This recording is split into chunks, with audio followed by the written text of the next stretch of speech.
17 kabanata. Pagkaraan ng 6 na araw, isinamin ni Jesus si Pedro at ang magkapatid na Santiago at Juan at sila'y umakyat sa isang mataas na bundok.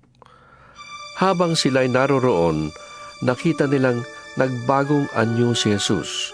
Nagliwanag na parang araw ang kanyang mukha at pumuting parang busilak ang kanyang damit. Nakita na lamang ng 3 alagad sina Moises at Elias na nakikipag-usap kay Jesus. Kaya't sinabi ni Pedro kay Jesus, Panginoon, mabutit naririto tayo. Kung ibig ninyo, gagawa ako ng 3 kubol. Isa para sa inyo, isa para kay Moises, at isa para kay Elias.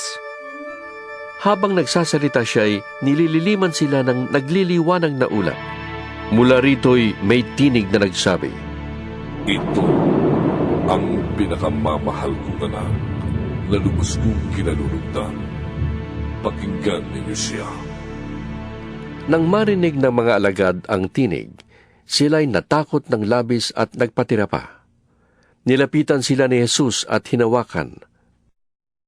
Tumayo kayo, Sabi niya. huwag kayong matakot. Nang tumingin sila ay wala na silang nakita kundi si Jesus. Habang sila'y bumababa sa bundok, iniutos sa kanila ni Jesus, Huwag ninyong sasabihin kanino man ang inyong nasaksihan, hanggat hindi muling nabubuhay ang anak ng tao. Tinanong siya ng mga alagad, Bakit po sinasabi ng mga tagapagturo ng kautusan na dapat munang pumarito si Elias? Sumagot siya, Paparito nga si Elias upang ihanda ang lahat ng bagay. At sinasabi ko sa inyo, pumarito na si Elias, ngunit hindi siya nakilala ng mga tao. At ginawa nila kay Elias ang gusto nila.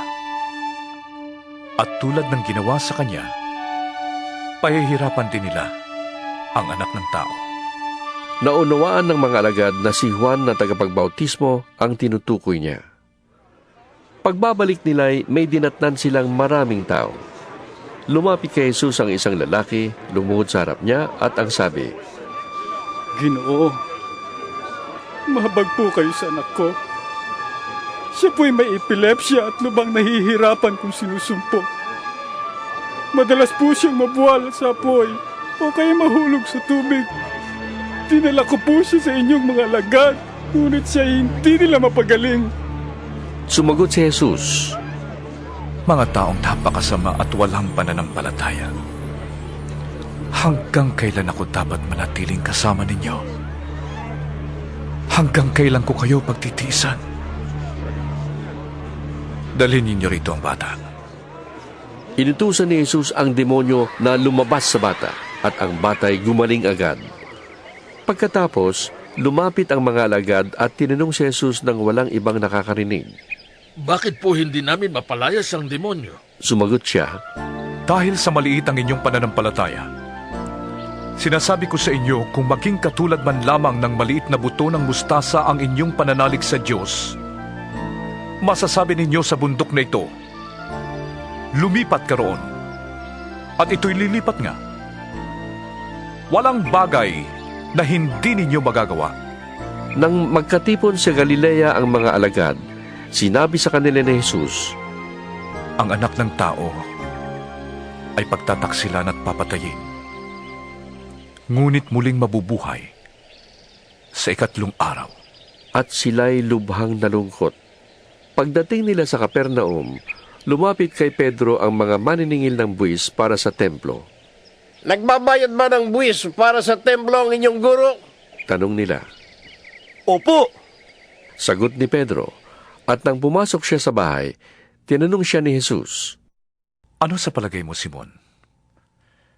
Sino ang dapat magbayad ng buwis sa hari ng isang bansa?